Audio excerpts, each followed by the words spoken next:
actually, this is quite germane. So I was delighted when Rena asked me to talk about some of our approaches to complex diseases, but particularly because we've had the chance to work with NIDCR on these in 2 different cases. I'm going to go a little bit beyond BACPAC, but the point is to lessons learned of how we put together groups to tackle these complex problems. Next slide. I do need to start by saying that the R01 RPG research project grant remains the bedrock of NIH-funded research, and that's because individuals drive innovations. But I do want to make the point also that with these complex diseases, you have to bring more than one discipline into play to understand them, and thus it takes a team to tackle the complex problems, and that's the focus for today. Next slide. So we'll start with BACPAC, and we'll actually go beyond that a little bit. But this is one that I think actually you'll see some parallels between some of the issues that you've dealt with, and particularly temporomandibular disorders. Next slide.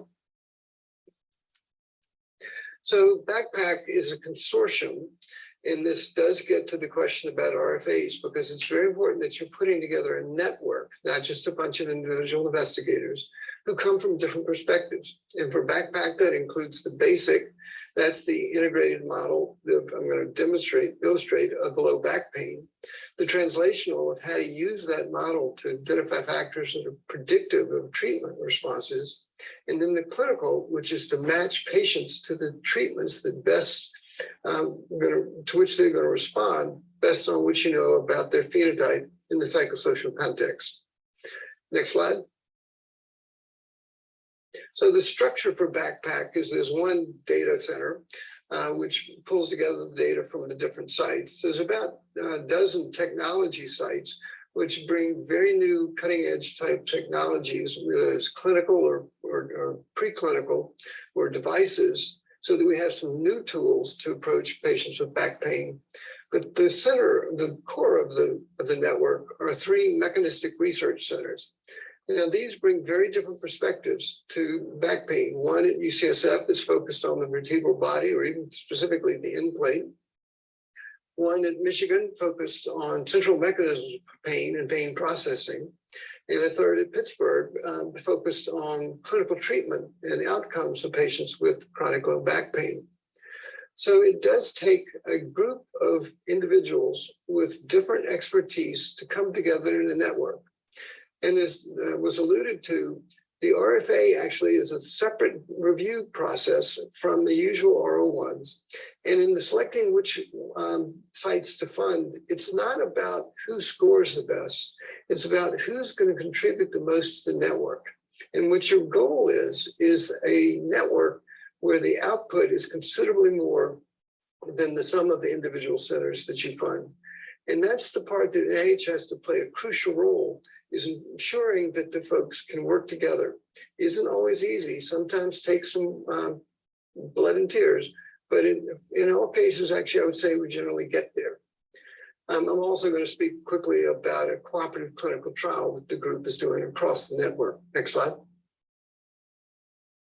So first, I'm going to focus on this theoretical model of low back pain. And this takes just the parts of the body that are the focus of low back pain. On the bottom of the things that happen in the spine, the different components of the spine that can contribute to the pain. In the middle is the transmission of the signals from this local structures in the spine through the spinal cord. And the top is the processing of pain in the CNS. Now, some of this is specific to low back pain, but a lot of it actually could be used for almost any disease where this is a peripheral pain mechanism or even a TMD pain mechanism, substituting in the trigeminal neuralgia, the trigeminal ganglion for dorsal root ganglion. Next slide. So that's complicated enough, all those different parts and understanding them. But actually, what we now know is that the response to pain, and in particular the response to interventions to reduce pain, are hugely influenced by a number of factors beyond what's just happening in the local structures or even in the central processing. And you can see all the different boxes here that outline those different factors outside of the person that contribute to the experience of pain.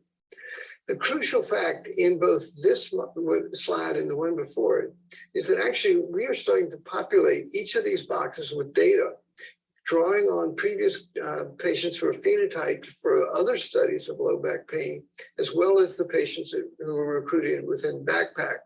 So we can start to put numbers on these influences of these different boxes on the sensation of pain, and more importantly, on how the outcomes of interventions on patients.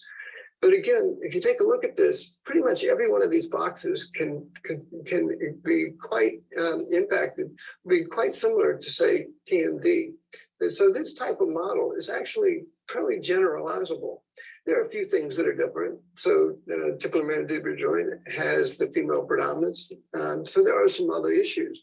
But I think this type of exercise of understanding as best you can the different factors that are important to contributors of pain, quantitating them through big data efforts, and then using those as a predictive model, I think is part of the future. Next slide. The other thing I wanted to touch on was this cooperative clinical trial. So it's a very broad, very few exclusion criteria for patients with chronic low back pain. There's an initial randomization to one of 4 different interventions, which are quite different. And then at 12 weeks, which after the initial randomization, the patients are seen again.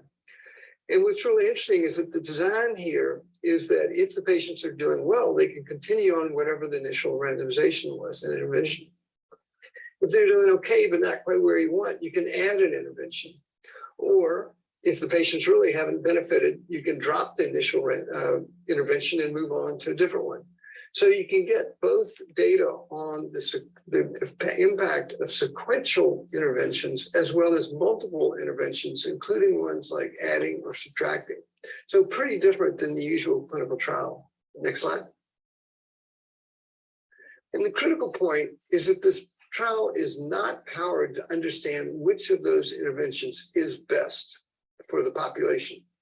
Rather, it's powered so that we can detect a difference in outcome depending on the intervention based on the patient's presenting phenotype, so that it requires a modeling to sort of look for outcomes, but we will have a greater than 90% power of being able to determine the types of patients who will respond best to which treatments.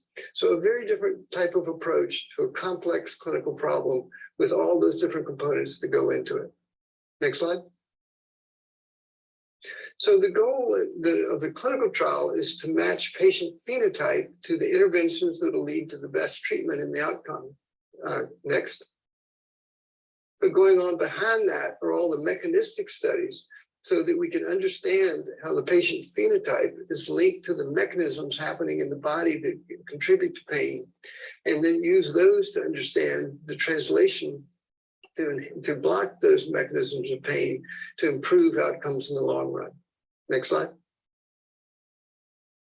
So the second initiative that I'd like to describe with you today that we have undertaken jointly with NIDCR, particularly with Rena's leadership, is REJOIN.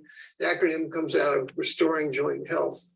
And the concept here is that we should take the joint as a whole organ, that we can't just consider, say, the cartilage and understand osteoarthritis. So next slide. We then take all those different components that go into making up a joint. And this doesn't have to be sort of a knee shown here. This could be other joints. So you can pick your favorite one, including the TMJ.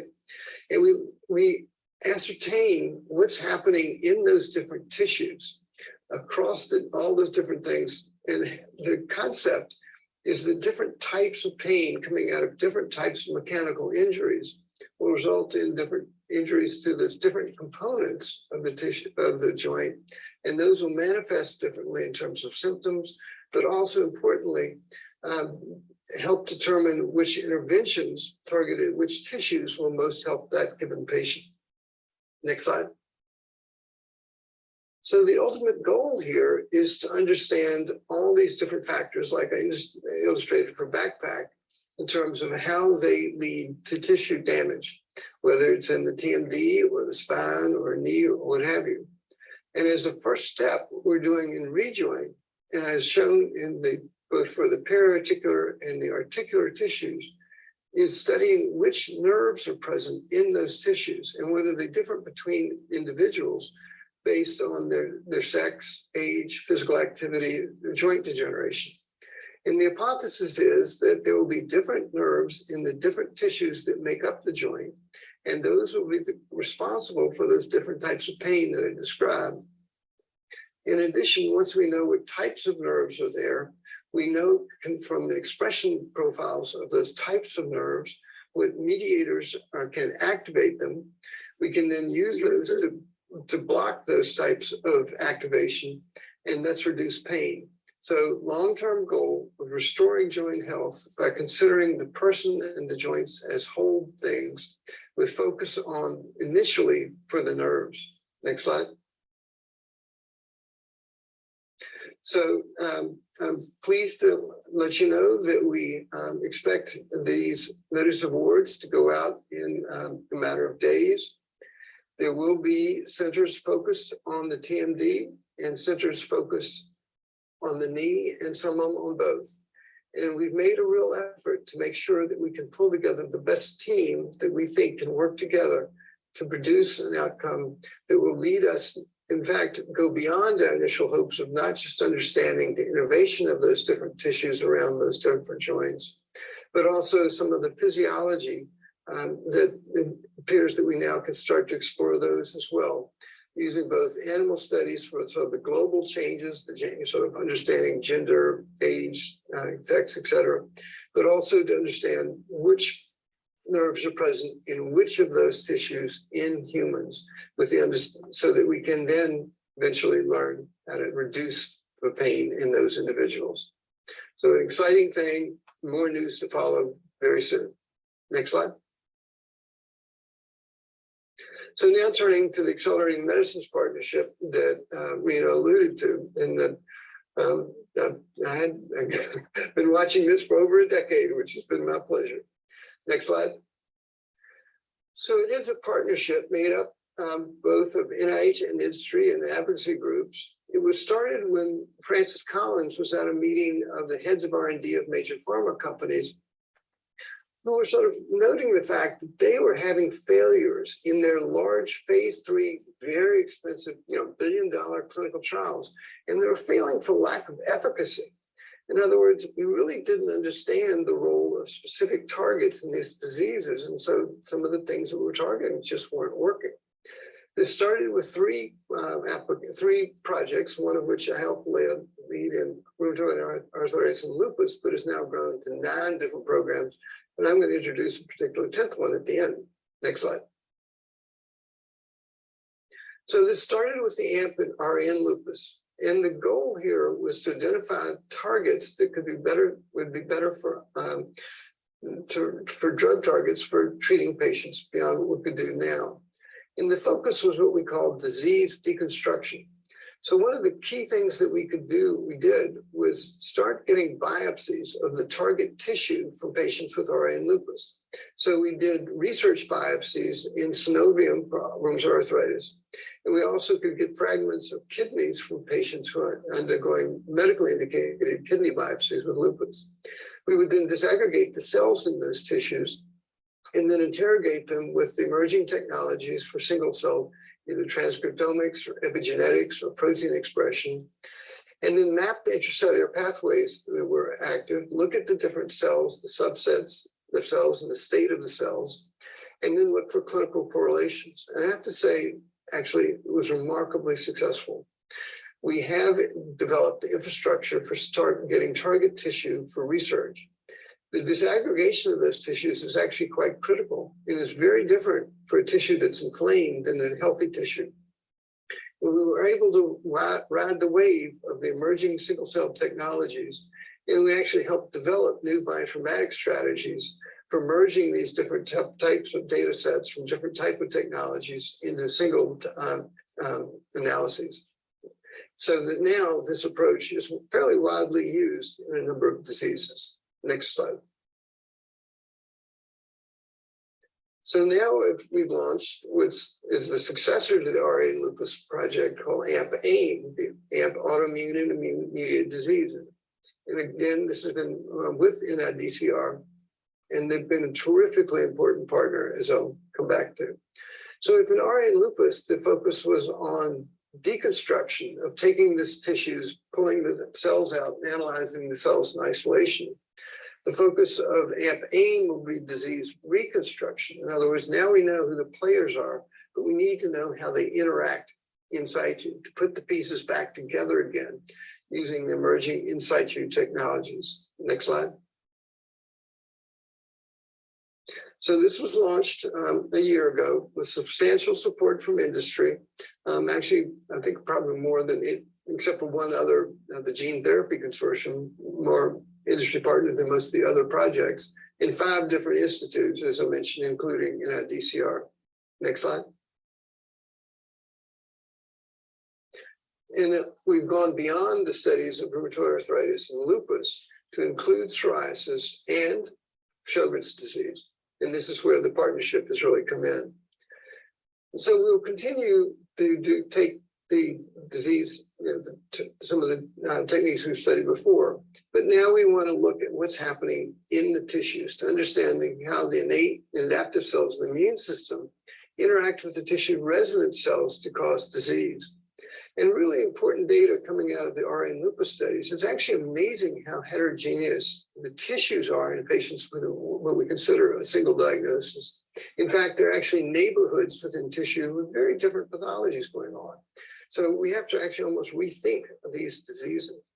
We need to understand how the cell and molecular pathways that contribute disease are either specific to a given disease or common across diseases to understand the biology. So the deliverables will be to understand how cell-cell interactions lead to disease through spatial analysis. And then going beyond that, to understand the mediators that the cells use to talk between themselves, and then integrate all that with a systems biology approach to integrate what's going on in the tissues with the genomics of that person and the epigenetics, and to identify new target molecules that are causative for the diseases. Next slide. So this leads to another type of paradigm, sort of like the model in the back pain, but this is one focused on molecular pathways. So you start with the person. The person, of course, brings the genetics that they have based on the interactions of also, in a lot of the autoimmune diseases, the genetic loci, the disease susceptibility loci, actually are EQ2Ls. In other words, they modify gene transcription through changing epigenetic regulation. So between the genes and the environment and the microbiome, there are changes in the epigenetics that lead to changes in what gets transcribed inside the cells. And those, the transcriptomics, of course, dictate which proteins get expressed and what the cell state is, the activation state of the cells, and also the molecules that cells use to talk between each other. And then you can use systems biology approach to integrate all those things to help understand disease phenotypes and outcomes. Also associated with studies of more accessible tissues, uses biomarkers, so that you can understand what's going on in a given person's tissue based on a readily accessible biomarker. Important point, though, is that each one of these boxes can be assayed and quantified, and sometimes in the same cells, and if not in the same cell, at least in the same person, so that we can now integrate across these different domains to understand the molecular pathways that drive biology. Next slide. So if RA and lupus was on the left side, focused on the single cell transcriptomics or other omics, the right side will focus on spatial mapping, understanding the interactions of cells, and understanding the mediators that cells use to talk to each other. Next slide. And this data will be available in a portal that it's stood up now and is accessible to the members of the network. And we hope within weeks to make it available to the public so they can access the data. And there will be tools associated with this so that anyone, researcher, will be controlled access in some case, but researchers with controlled access can go in and interrogate the populations of interest, including eventually Sjogren's disease, the genes they're interested in, the molecules they're interested in. So I think an incredibly valuable tool that sets us up for the future. Next slide. So again, this is about creating a research ecosystem that no one person can fill in those boxes by themselves. We have to have the different expertise brought together. You also have people who can understand those things that go on outside, the behavior and social science, psychosocial interactions. And it takes the integration across research teams, across analytic platforms, across diseases, as I mentioned for AMP-AIM, and across institutes and centers.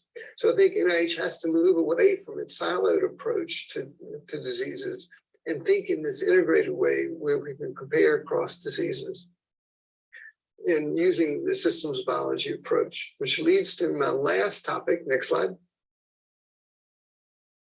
which is the systems biology inflammation, which we're trying to launch as a new AMP project.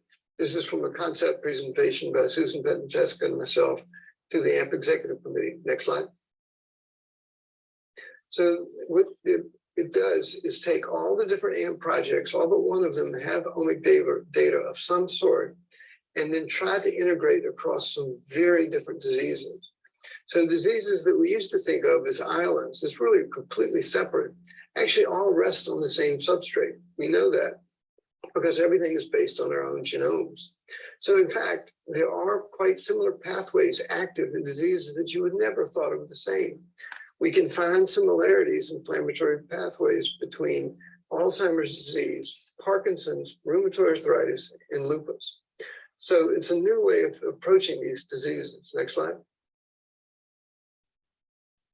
So what AMP systems biology information would do would take the existing data sets produced in all the different AMP projects and use those to integrate across the diseases using a lens of inflammation so that we can do drug development and positioning of drugs based on the mechanism active in an individual, not according to the clinical label. We can use blood omics data to look at how the systemic inflammation relates to what happens in tissues. And we can understand the contribution of chronic inflammation to disease progression and treatment response across diseases. And next, at the end of the day, what we want to do is develop a molecular taxonomy of disease to drive treatments based on active pathways in a given patient, regardless of the clinical diagnosis. So that's the big ask, and we hope that NIDCR will join us in this journey. Next slide. So this is not pie in the sky. This is from some AMP-RA lupus investigators who could demonstrate a similar type of macrophage active across a range of not just autoimmune diseases, but even in COVID. So this type of thing is possible. It is happening. And I think we need an NIH to join together across ICs to move this approach to disease forward. So I think that's my last. Next slide. Oh, one more. So we do hope to start the design phase of this fall. So we have to actually get NIH organized fairly quickly. Next slide. So we have a lot to talk about between DCR and NIAMS. How does periodontal disease drive rheumatoid arthritis? What is the mechanistic overlap of Sjogren's and lupus, which I hope AMP-AIM will address? How is TMD like osteoarthritis or spine degeneration, which I hope REJOIN will help address? So thank you for your attention. Hope they answer any questions and hope that we can continue to work together. Thank you. Oh, thank you very much.